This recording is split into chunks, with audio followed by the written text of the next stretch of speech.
Well, the next step would be to take the bowl off the Cuisinart and bring it over to the bowl that you had the mozzarella in and remove all of the cheese, which is now slightly tinted green from that fresh basil, which is really great. And then our next step would be to put it on our baguette slices, which are crostini. I put it on fairly thick, like this, mounding it, and getting it absolutely to every edge of the baguette.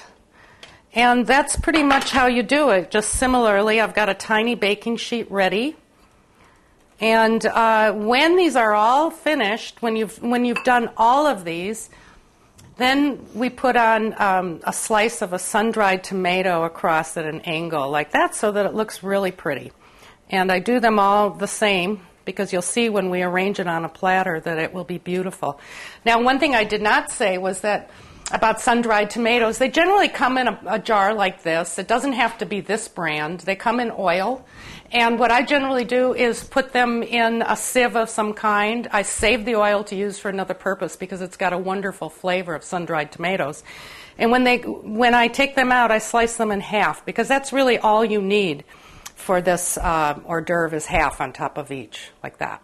So I have a whole small bowl ready with all my little halves. I think I have 12 there. After that, we put them in the oven for 7 minutes at 350. The tomato cheese crostinis have just come out of the oven.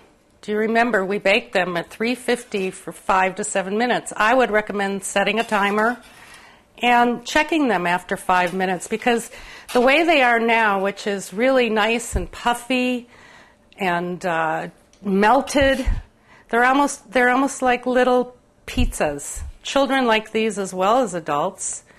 And it really makes a beautiful presentation when you take just a little sprig of the fresh basil that you have left over from what you bought and arrange it on a platter. It looks very professional, yet rustic, and I have to tell you, they are delicious. Enjoy.